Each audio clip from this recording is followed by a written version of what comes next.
Syracuse won an exhibition game that I guarantee you, the listener, the watcher, overreacted to by halftime. This is Locked On Syracuse. Starts right now. Are Locked On Syracuse, your daily podcast on the Syracuse Orange, part of the Locked On Podcast Network. Your team every day.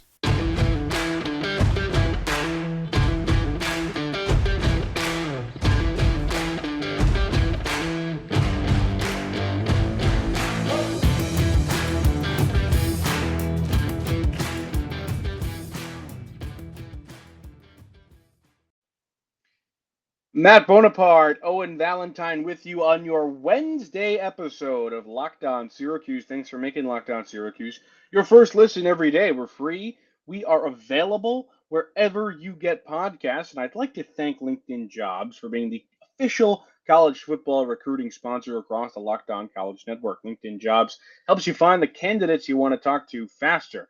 Post your job for free at linkedin.com/lockedoncollege. Terms and conditions apply. Syracuse just beat IUP, not IUPUI, IUP in an exhibition game, 86-68, that they were losing at halftime thanks to a half-court shot. We want to give you our thoughts on it because it is the first taste of basketball season that we got, and I was excited to see the guys back out on the floor. I was excited to see Boeheim back on his taped chair that says Coach Boeheim that I once got to sit in. It was exciting, sitting in the chair and the game. Do you have any preliminary thoughts, Owen?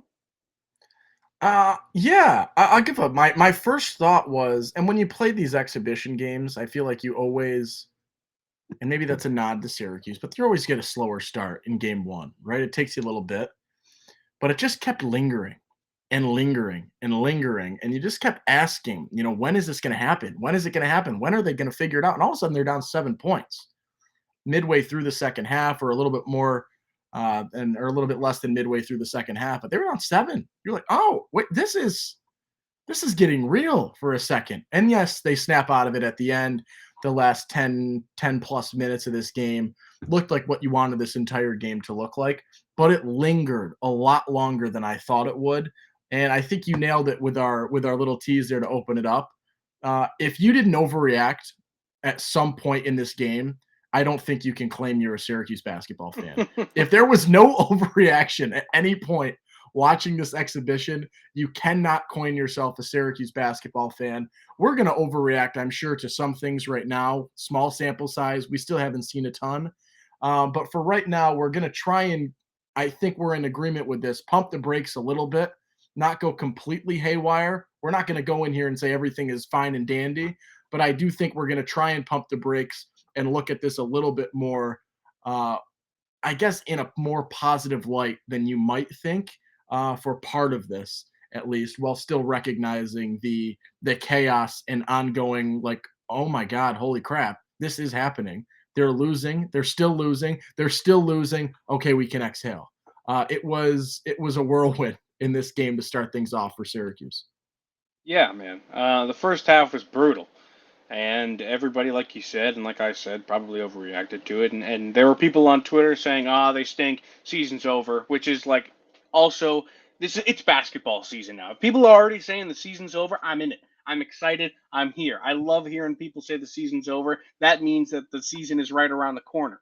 Yeah, there were bad shots. There were good shots. Quadir Copeland, who I tweeted from our account that I was so excited to watch play, he played well. He played poorly. He was kind of what I expected him to be, which was a guy that's going to out hustle. Yeah, absolutely. Everybody, all the freshmen are. But he out hustled everybody on the floor, diving for loose balls and whatnot. He made some really, really nice passes. He might have the ugliest jump shot I've ever seen in my life. It's like very slow, and then it's just a line drive at the basket. So he'll have to figure that out. I think him and Mounier could have quite the contest for the ugliest shot I've ever seen. Yeah, that's fair, and your dog agrees. But they always do. Quadir, I thought he looked pretty good aside from that ugly shot. The real story was Chris Bell, formerly known as Chris Bunch.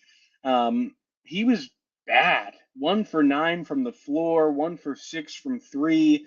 I can't say I'm like incredibly worried about him because we know he's such a good shooter. I think for a lot of these guys, it's going to be a confidence thing. And I think that it being a predominantly freshman team at this point, it'll help with confidence knowing that the guy right next to you is in the exact same spot you are, and that you're both figuring it out as you go along, and you have guys like Jesse Edwards and Joe Girard to bring you along the way. Um, we heard preseason when we talked about it during that episode where we reacted to John Rothstein's tweets, that this is a really, really good team, but it's going to have to work through a lot of things just because it's so young. So if you didn't expect that going into this game, that's probably why you thought the season was over. But they're going to have to figure it out. I mean, there were people before saying that they're not going to be able to score 60 points a game. I don't think that's true. They're just going to have to build up to a point where they can run solid offense. The other thing we're seeing on, and I want your take on this, and I want the listener and the viewers' takes on this. So throw this in the Twitter replies. Throw your opinion on this into the YouTube comment section. Maybe email us if you want. LOSyracuse44 at Gmail. Um, but we're going to see a lot more man this year. A ton more man. They played it today. And at the end of last season, we heard Boeheim talk about that in the post-game press conference, I believe after Duke, or maybe it was FSU, where he said next year, I think it was after Duke probably. He said next year, we're going to take it more opponent by opponent and see who's going to play better against the 2-3 zone, who will play better against man, and we'll pick the other one. How do you feel about that? I'm open to it. I really am. And I think it's something that I don't necessarily have completed thoughts on just yet because I'm not sure what a Syracuse basketball team playing man in certain situations and playing zone in other situations looks like. And that's something that we're going to have to get used to at this point.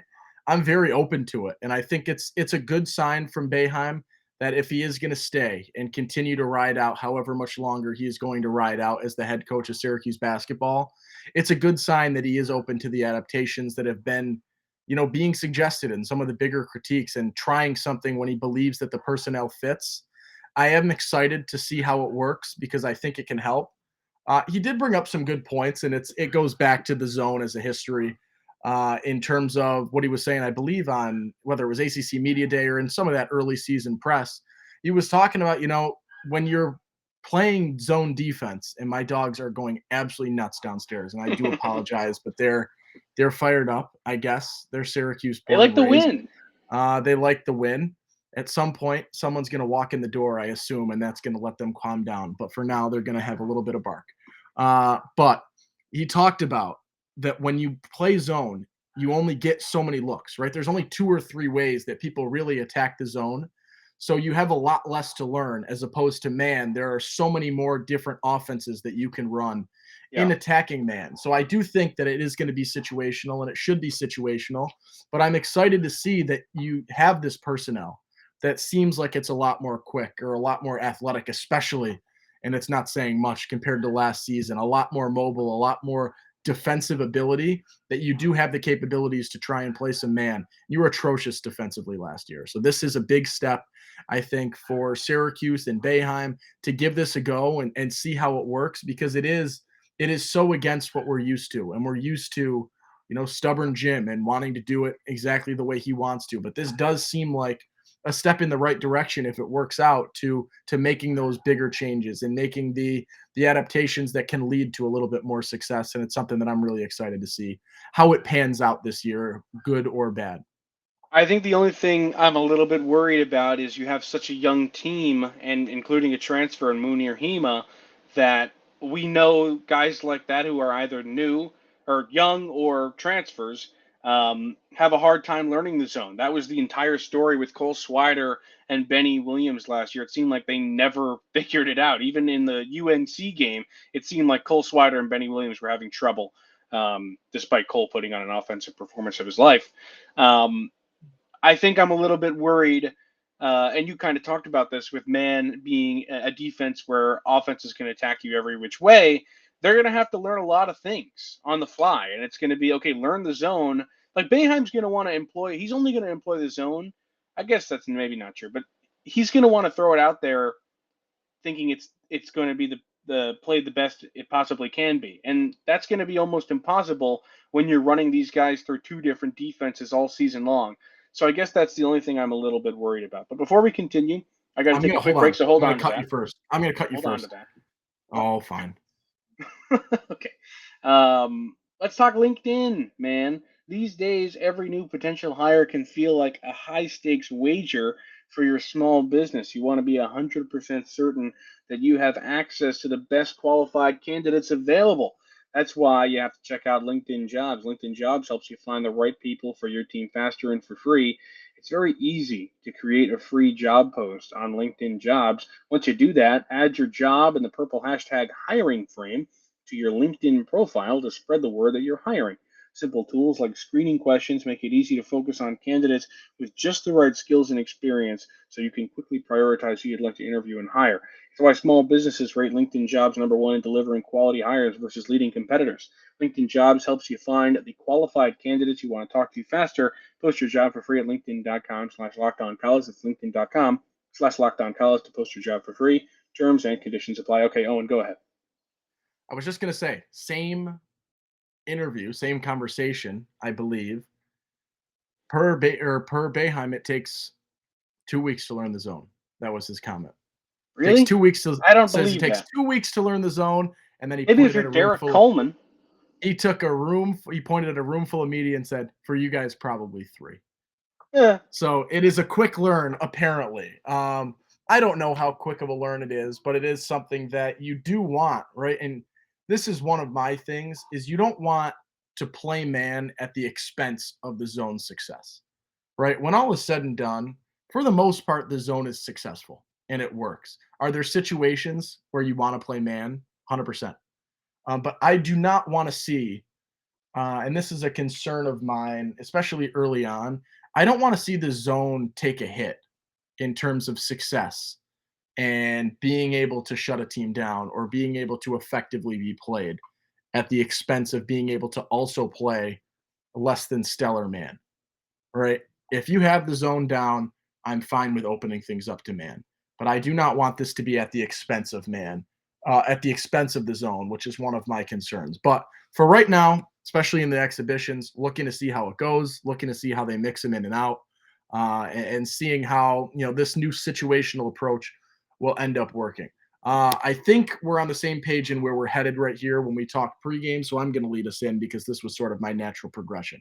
We talked about how this game just sort of lingered, and Indiana, IUP just stayed there and just kept being up, right? You get a little bit of momentum going in the half, you take the lead, half court shot. No. They keep expanding. They get a little bit of moment. You were just waiting for, and it was just sloppy from Syracuse. And you were waiting for a spark or something to happen or someone to step up. And it finally happened with a guy that there are a ton of eyes on in Benny Williams, who comes in and I think was that spark, and that sort of flipping of the switch was his little run that he had with a putback dunk. He played a really, really solid game today, and he sort of had that spark that I think Syracuse needed from someone to finally snap into that groove. And so I will give him a nod because he played a game that we didn't really see all too much out of him last season, albeit against a D2 team. But he did play a game that we were not really used to seeing him play, and it reminded me a lot more of the confidence and the sort of almost, I guess, swagger that he played with in high school, that style, that emphasis, that I am that guy mentality once again. And it was cool to see him sort of back in that groove because of what we've been expecting out of him, what we've been hoping to see from him, and sort of how the team picked up on that energy once he seemed to hit that groove as well. Benny was the man. You're absolutely right about that. 15 points, 12 rebounds. The guy hit a three. Um, Matt Park was talking about how him and Autry worked really hard in the offseason to improve his shot. Because if you remember, his shot last year, kind of like I talked about Quadir's this season, was a line drive at the basket, and it was terrible. And now it looks a lot better, and he hit that three and made it look effortless. So I don't know if we're going to see um, Benny, going out there and shooting 6 threes a game, but if he is a threat from the 3-point line compared to being a threat from nowhere, I think that's going to be absolutely huge. Not to mention that he was a lot more active on the boards. He had a putback. He was just really, really good. And now that I'm saying that, I am remembering that somebody, here it was, C's Chronicles, he emailed us and said, this was on October 13th, 12 days ago, as of recording, so 13 days ago when you're listening. And he said, I think Benny should retool his game from the inside out, sort of like Quincy Guerrier, by working around the rim with limited jump shots. What do you think? Honestly, I remembered that question as if he should include a 3-point shot, but it's only because I read half of it. But anyway, I think he might be onto something. Yeah, I'm fine with the rebuild and the progression. It's a different game in college. And I think that there were some steps that he needed to make last season. And it's good to see that at this point in time in game one, in small sample size of the exhibition, he has made what looks like the immediate jump. And at this point, I'm excited to see what he can do because I think he is really, and obviously there's a lot of important components to this team, but I think Benny Williams is possibly my it factor for this season, in that Yeah, his success and the jump that he does or does not make is incredibly indicative and is paramount to Syracuse's success or non-success I throughout the rest totally of the agree. season. 100%. I think that Benny Williams was the guy. Syracuse, what they lacked last year was an X factor, among other things, among athleticism and defense. They also needed an X factor. And if Benny Williams can be that this season and be the guy that they kind of needed him to be last season and be able to lean on him on either end of the floor and in the rebounding battle, I think you're totally right that Benny Williams could prove to be the guy that indicates wins and losses. So I saw it on Twitter that somebody else had the exact same opinion that this team will go as far as Benny Williams takes them, and I think that could absolutely be true. Yeah, he's one of a couple of guys. I think he is the biggest one that I circle, because of you sort of know what Joe's going to do for the most part. You've sort of come to understand who Jesse Edwards is. So you have that. Benny is that question mark, and I think he can be that it factor for this team. He looks a little bit, and maybe it's the longer hair, but he looks a little bit, I don't know if I want to say better, but Well, he's more. bigger. Yeah, that size was apparent, and I do think that he looked a lot different in a good way coming down the court, and it seemed like he was handling the ball a little bit, and has sort of, it appears, reworked the game, and in this game, it seems like it's had some success. Double-double in the first exhibition of the season. I think he played with that confidence, and that's what we want to see from him because that is what was lacking so much last year was that confidence. He sort of hit that blues and that rut early on in the season and wasn't playing with that spark, wasn't playing with the energy. I think as confident as he looked tonight, especially in that second half, that confidence is going to continue to be contagious as it proved that it was in this exhibition. And if he's playing well, I think the team will respond around him and play at a level that he can elevate them to. All right, let's take another quick break.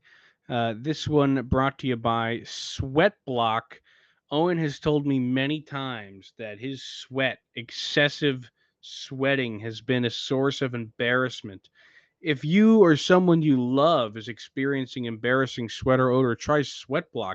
It was created by a doctor to help with his own excessive sweating. It's doctor created and doctor recommended. Save 20% with promo code Locked On at sweatblock.com. Also available on Amazon.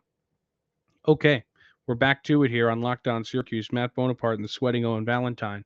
I think we should both pick a freshman that we like, and that's as far as I thought that out during the break. Yeah, I'm fine with it. I'm going to go first. Who's then. your guy? Yeah, Justin Taylor. he's a dog, dude. He I was like awesome the in that way he game. plays basketball. So do I. Really do. And I will say this, right? We talked about, I think a couple of weeks ago, maybe a week or two ago in our basketball sort of preview, that him and Chris Bell are going to be sort of duking it out for a starting spot. And I think in round one of this exhibition fight, that spot is going to Justin Taylor without a lot of controversy, without a lot of question. He looked like the better player today. I liked the game he Yes. was playing. He looked a lot more confident. Just really, I was sold on the things he was doing, and it was good to see. And it's something that we thought we could see. We weren't exactly sure maybe who Justin Taylor was. Then we started to hear some things in preseason practices and leading up to this game. And today he came out, and I was really pleased with the game that he played, even in 18 minutes, I think he ended up doing, so a little less than a half. Uh, those are numbers that I'm okay with. Honestly, I think that works for me. I would assume that whoever wins that starting role would probably be playing a little bit more, closer to maybe 25 minutes a game, sometimes a little bit more. But I do think that in the sample that we saw from him today, there were a lot of positives. And for some of the other freshmen and new faces, and even some more experienced faces, that was not necessarily the case in terms of the number of positives. So I am okay with what he did today if we're going to circle a positive amongst the freshmen. He was great. I really liked watching him play. He didn't shoot the ball a lot. He was 2 for 3, one of which was a 3-point shot. He was 2 for 2 from the line. He had 7 points.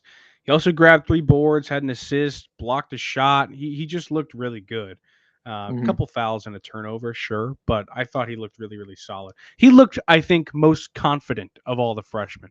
He Yeah, looked like well he said. just like I thought he looked like he felt like he deserved to be there. And all the other guys looked like they were fighting for a spot on the team, even though they're already on it.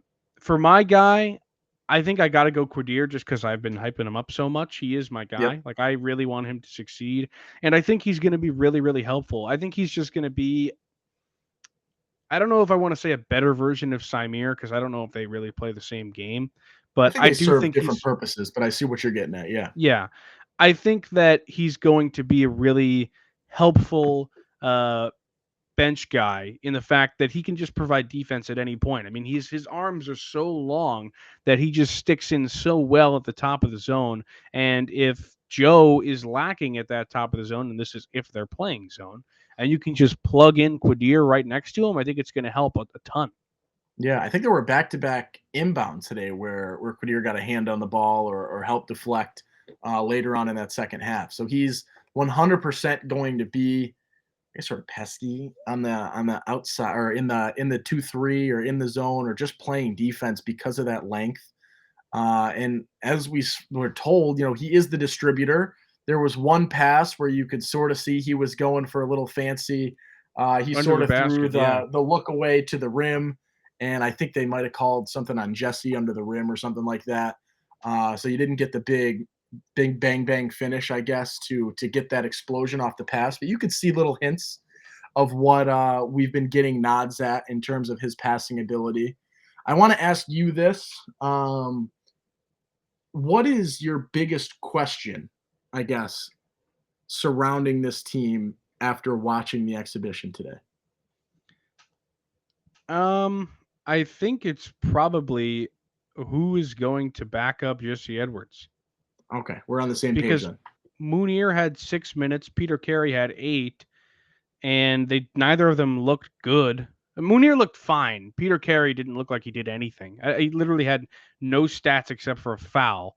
Mounier at least put something in the basket, had a rebound and a block. I have no idea who's going to play when Jesse Edwards is not on the floor. I liked what I saw from Malik Brown. I just don't know if I'm happy for him to play the 5 because he's a little bit undersized there. Mhm. I think Malik Brown, he's listed at 6'8", so even shorter than the 6'9" Benny Williams.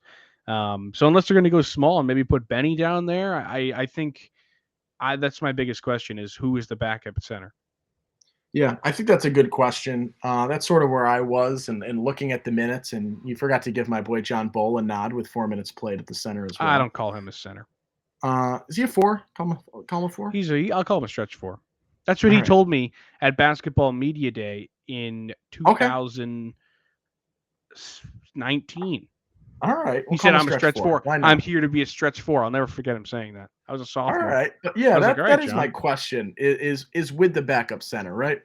Jesse is outstanding. I'm really excited for what Jesse can do this season. But you can't expect a 5 to be never in foul trouble or to play True, 40 minutes every especially when game, right? playing for Syracuse. There's going to be situations where you're going to need help, and that is the question. I don't know who the answer is yet. That's what I'm going to be sort of looking into. But that is one of my biggest questions. And also, I mean, my other question is, as we look at Judah, as we look at Chris Bell, as we look at, and we talked positives for a couple of the freshmen, but those were the two that sort of stood out, is Judah and Chris Bell at this point.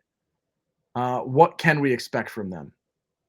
And with all the freshmen as well, there's still a lot of questions surrounding expectations and where they stand and how they are. Judah gave me flashes of I'm really excited, and then there were a couple of moments where I was like, "Yeah, hold on, let's pump the brakes a second, let's figure a few things out." And then, as you were saying early on, Bell, excuse me, was struggling in this game, and maybe that'll figure itself out next exhibition. A week from today? Maybe he figures it out. Maybe he looks like a different player. But right now, there's still a lot.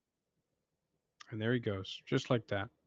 The Wi-Fi strikes again, and he's back. Oh, did I do that again? This Yep. is a disaster episode for me. I apologize. Hand up. That's okay. With the dogs, with the connection, not my best day, I will say. But we're good. There's a lot to take away from this game. I really do think there is. But at the same time, I think we got to emphasize how we started this episode. In let's pause on the overreactions for a little bit. Let's have some realistic reactions, right? There were some issues in this game. There are some questions that need to be answered. There are some changes that need to be made in terms of the way this team ran, in terms of the getting out in transition, having that sort of spark, moving the ball a little bit better. There are some things you need to see, right? We're not trying to say that this is a concern-free game by any means, but let's hold off. Although it does indicate, as you were saying, basketball season is here, let's hold off on the season is over comments for another week or two. At least let them play Lehigh. See what happens in the first real game. Against the Mountain Hawks. Okay, well, that's all we got today. Thank you for making Locked On Syracuse your first listen every day. For more, or for your next listen, check out the Locked On Sports Today podcast, the biggest stories of the day, plus instant reactions, big game recaps, and the take of the day. Available on the Odyssey app, YouTube, and wherever you get podcasts. I'm Matt Bonaparte. He's Owen Valentine. We'll see you tomorrow.